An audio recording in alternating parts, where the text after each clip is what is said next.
This is the time of year when the Ontario countryside is at its best. The land is rich with the promise of the harvest to come. In the narrow fertile belt between Lake Ontario to the south and the rugged Canadian Shield to the north, crops are ripening on countless farms, pigs scrabble in the dirt, and all is well. Welcome to Escapes with Nigel. I'm Nigel Napier-Andrews, and today we're going to take a scrumptious look at the field to market to table movement.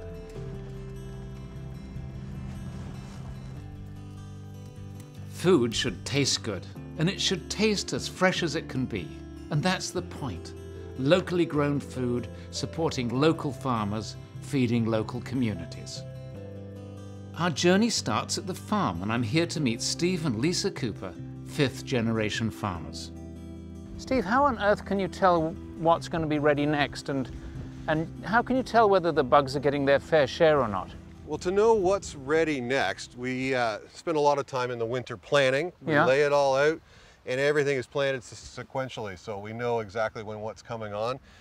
Experience. I've been doing this a long time, so you just kind of get the knack of from planting time to harvest. Now, I can't see any cucumbers. You tell me this is a field of cucumbers. Where are they? Well, if you look in close, these are pickling cucumbers. So you got to get right down in here. Yes. There's one there, another little guy right there. That's a bigger size. It's a good size one right there for pickling.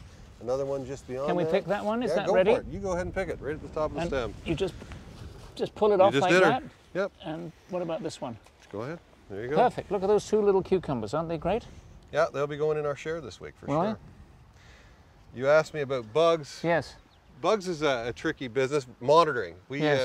I have 2 university students that we've trained to come through our fields twice a week to scout for pests and diseases, and they give me a report back, and from there we make our decisions based on control. Again, experience comes into play. I've been through a few cropping seasons, so I generally know what to expect from my crops. Once in a while I get surprised, but we just try and keep on top of it as best we can through scouting. Well, I'm just looking down here, for instance, and I don't know if we can see this, but I can see that some little bug has been chewing these leaves here. Right. Now, that doesn't affect this crop, though, I suppose, no, so you you've don't got care. a crop, and look at, there's more coming on. These little cukes keep producing. You can see the flowers along the stems there. So what my girls are looking for is they're looking, okay, maybe there's a bit of disease, maybe there's a little bit of a beetle or a bug issue, but they'll put that into a percentage. It's at a 5% level, it's at a 2% level, and then we'll hit a threshold. When we hit the threshold, that's when we'll look at control. If we're right at the end of harvest and they're at that, it doesn't matter. You just let the bugs have it. Just let them have it, And what about weeds and things like this? Do you care about weeds? Well, you know what that weed is right there? I don't. That's purslane. You can eat that one. Do I have to? No. Okay. Tastes like cucumbers. We're not about eradication with weeds, we're about suppression. I got to suppress the weeds, keep them knocked down enough so I get my crop. If you take a look here, plastic mulch, that's helping for weed control as well. So we're controlling the weeds under and giving that cucumber more heat. Cucumbers love heat. So that's a couple of ways right there. And is that plastic, or does that degrade in some way? So I use, this is plastic.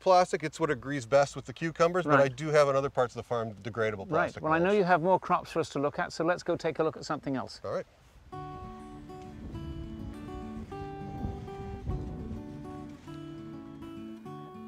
So this tunnel, it looks to me as though it's perfectly designed to protect the crop. That's exactly right. My favorite crop in these tunnels is raspberries. When you cover up raspberries, keep the rain and dew off them, they get almost 0 disease. So when you have no disease, that's no spray, and that's what we like. On top of that, they yield much more in here. We'll pick, in 2 weeks, we'll start picking in here, and we hope to pick right till the 1st of November. So I noticed that there's some crop has been in here, Steve, and I think I can see some peas in there. What's this all about? Yeah, very early on in the season, the raspberries are really, really small. So to fill the space and get some more yield out of our tunnel, because it's an expensive space to have, we crop some peas in here. So we've harvested the peas off. After harvest, we mow them down, and now the raspberries come on. So here we are in another field. Steve, what's in this field? So we're in our garlic patch right here. About 2 acres of garlic. One of our favorite crops on the farm, very popular with our CSA members. We're about 2 weeks from being full size, meaning the garlic in the ground has sized right up, but we're actually going to start digging some this week as green garlic. Think of a green onion with the whole thing. We're going to send it in our CSA box, the garlic plant entirely. Put a few in. Just that'll be nice. Yeah, people really like it for roasting. They really like their garlics. How many different crops do you actually have on the farm? In any one year, it could be 50 to 60 different crops. I have to keep a large variety of stuff in there for our CSA boxes. Right. I need 5, 6, 7, 8 things each week. Right. So, and that's gardening, right? Anybody with an old-time garden is going to have a lot of stuff, and we're no different. Now, within that, I might have, like, say, potatoes. I don't have one type of potatoes. I have 9 types of potatoes. Oh, okay. Or sweet corn, where we have 5 types of sweet corn. Right. So there is some variability that way. Right. But just to make it interesting for folks, give something that's a little different, something that tastes better, we mix it up, we grow a lot of different things. Fantastic. Because, you know, to me, I mean, I'm a city guy, this just all looks like green things growing. It's very, very hard for us to tell, because we don't see it growing in the field.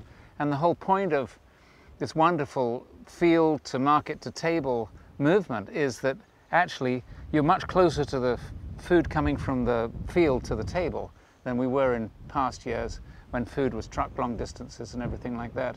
And how do you fit into that? Well, I think education is a role in that.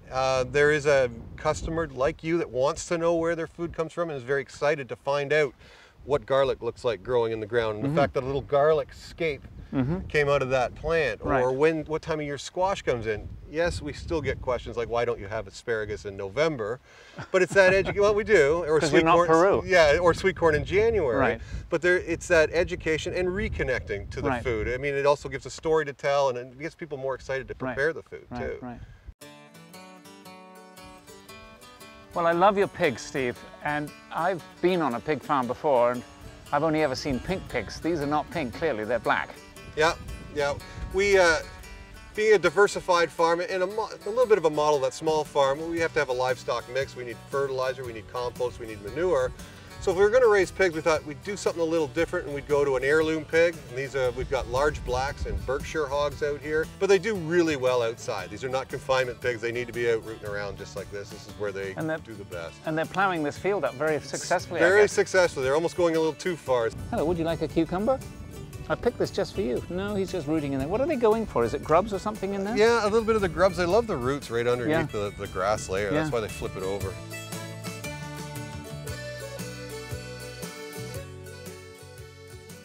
Well, thanks very much for the tour of the farm, Steve. That was most interesting. And oh, look, here comes Lisa with a big box of produce.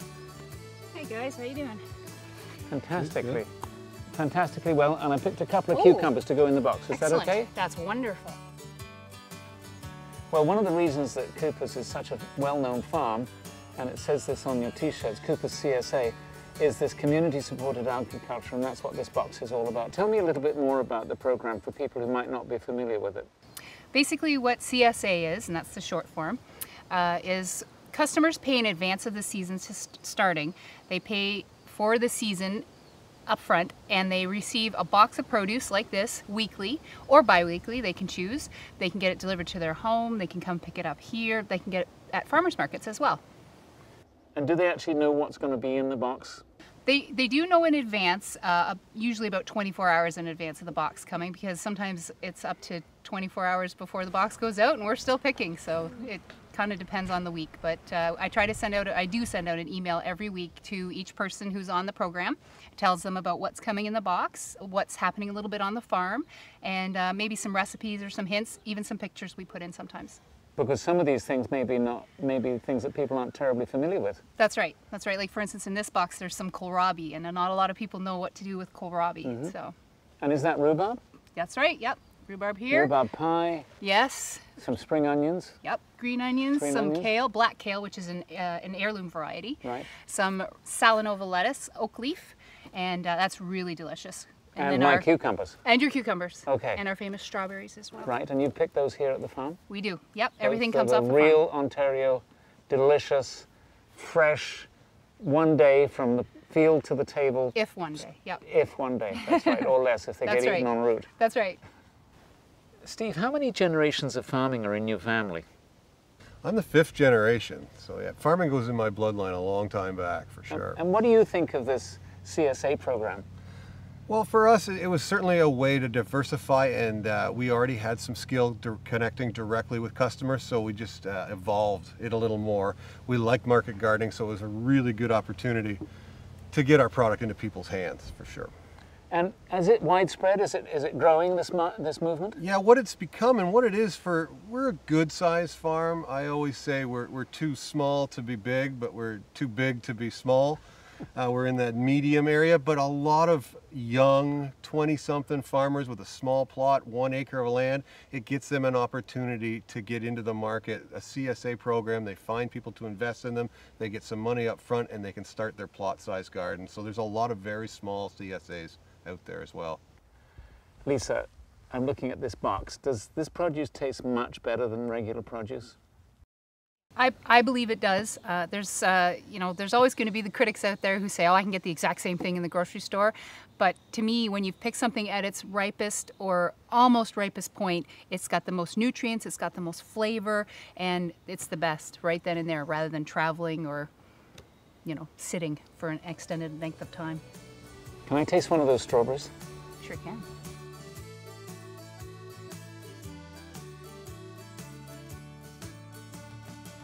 Look at that, it's perfect, it's ripe, it's red, and we'll see if it tastes as good as I think it's going to taste, straight from the field to my mouth.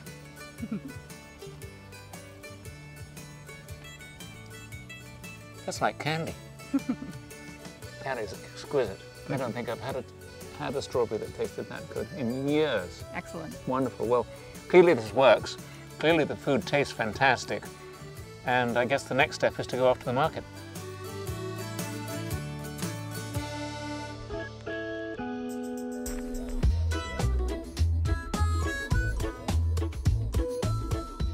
We're visiting the Thursday afternoon East Gwillimbury Farmers Market, where the Coopers have their regular stall, along with other local growers and merchants. Hi, Hello, Nigel. Leslie. How are you? How nice to see you again. Good well, to the last see time you. I was here, I bought rhubarb. You did. I made a fantastic pie, and I'm going to get some gooseberries today and make a great pie with that. Those make Super. really good desserts, don't they? They do. Is They're that amazing. the biggest treat you got for your customers today? We also have the strawberries. They're coming to the end of the season, and the black currants are just coming in full force, so those are really neat. So the fruits are yummy right now. They are, yes. Now, Leslie, I know that your farm has recently been somewhat reduced Yes. by the march of development. How do you feel about the wonderful farmland we have here in southern Ontario being concreted over and little boxes going up? This is our second move out because of development. We've had to move further north. So at our home farm, what we're trying to do is grow crops that are going to attract people up. So that's why we have the gooseberries and the currants and the strawberries, because we want people to still stay connected to the farm. So do people tell you that they notice the taste difference in this really fresh produce that was picked this morning? Yes, they do. They come back for more, and that's testament to them enjoying the quality and the flavor of the produce.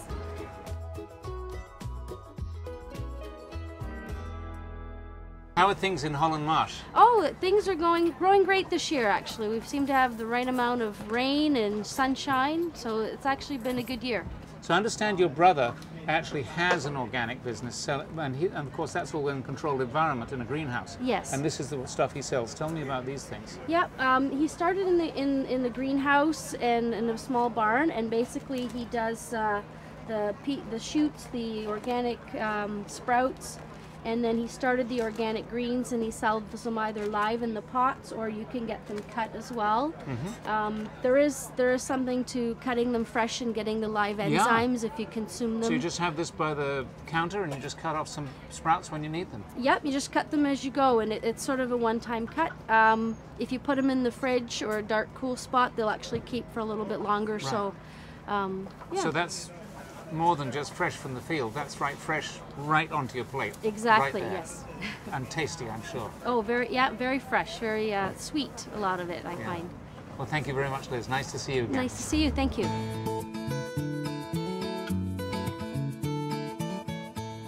Hello, Marja, how are you? Nice to see you. What a great display of breads you've got today. I think it's just fantastic. You know, I look at these things and I'm just dying to eat them all, but I have to watch my waist. But you know what? Get my boyish figure back, you know. But you know what? My best bread, butter bread, and there is no bad things for your tummy. Marjo, you were one of the first people at this market, or you even started it. How did that happen? Yeah, it was 4.5 years ago. We went to town and asked we want to have a market because there's no market in East Gwillimbury. And it was kind of sad, you know, lots of farmers but no market. Fantastic. It Amazing. seems to be bigger than the last time I was here, so it's growing and growing. This is growing. Lots of people. Can you see around? Fantastic. It's great to see so many happy faces. Yeah, it's beautiful. Nigel, thank you so much. Nice to be. Nice to see you.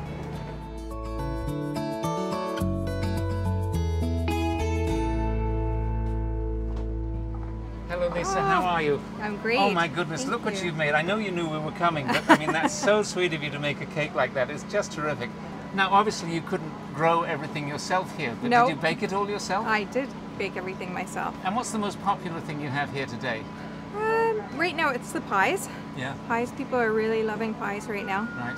And most of your business is with the custom orders, I guess? Yes. I just love baking, and I needed a change and wanted to do something fun for me. And is it fun? And I'm doing it, yes. Excellent. It's Well, awesome. I'm thrilled that you found something to do with your life that's really Yes. good fun. And it's great to see you here at the market. Oh, Thank great. you so much. Great to see you. Bye-bye. Thanks for coming.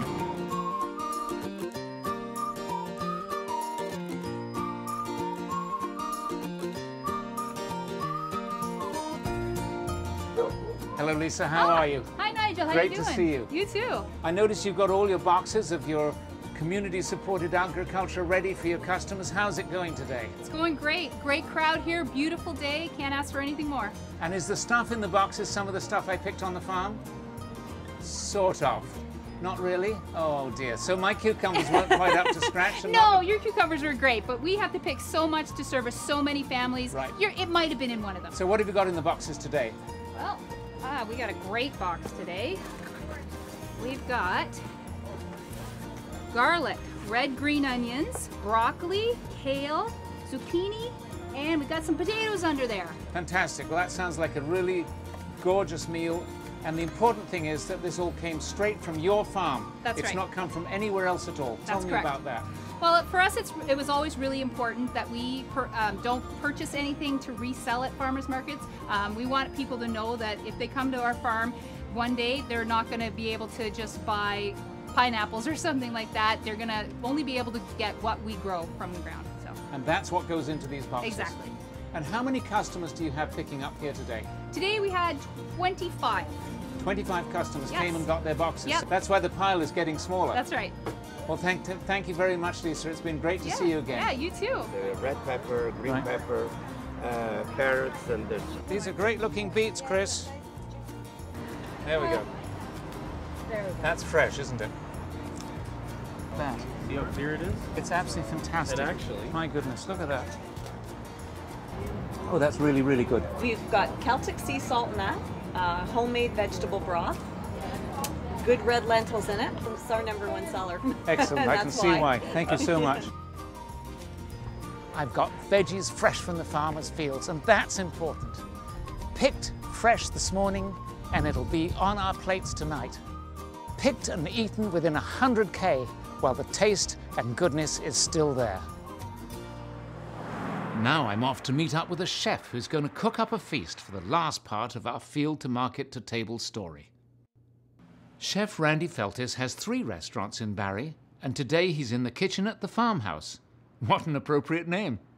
Well, Chef, this food has been picked in the fields this morning, and I expect it will taste really good. So what are we going to give the customers today? Well, fresh is always better, right? So we have first of the season beans, green and yellow. We've got first of the season corn, which might not be like the peak, but sometimes you got to start off a little soft, and next week it'll get better, and the following week it'll get better as well.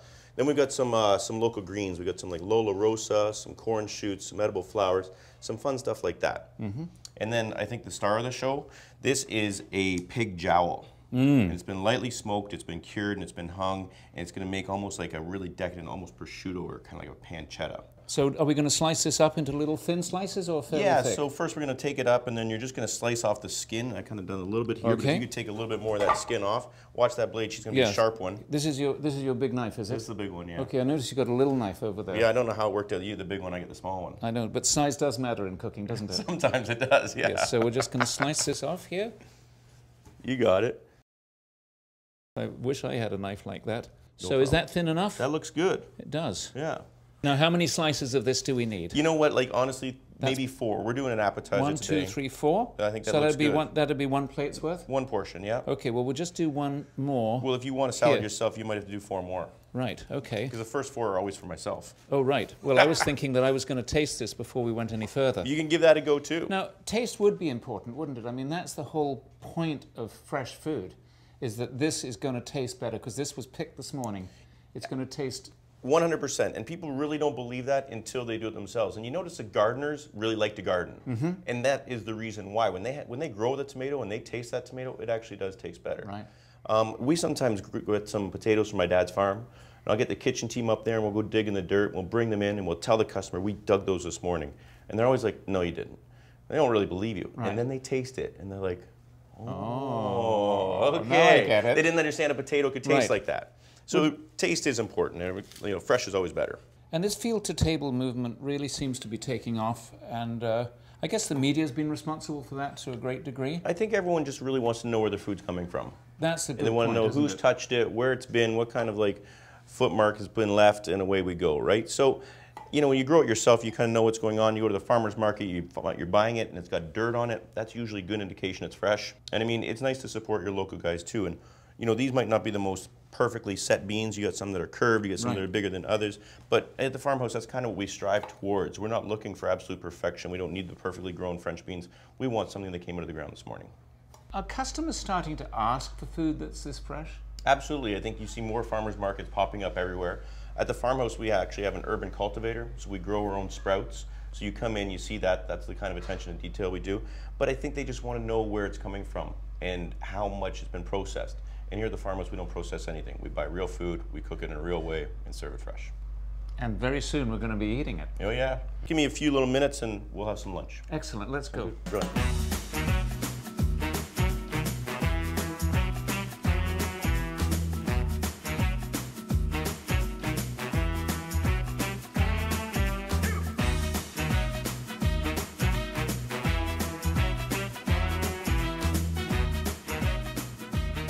Oh, doesn't that look nice? What a great presentation. Thank you very much, Nicole. Thank you.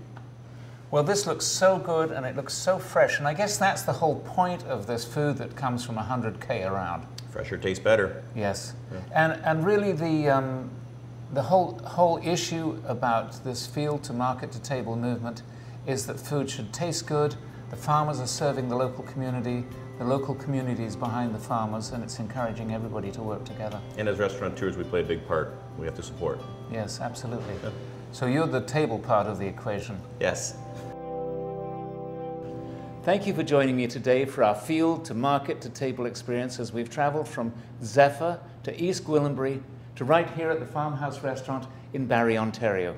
For more information, please check out their websites. And don't forget to visit my website for all sorts of extras about the show. We'll see you next time on Escapes with Nigel. Well, I guess now we've done that, we can have a drink, Randy. Giddy up. Excellent.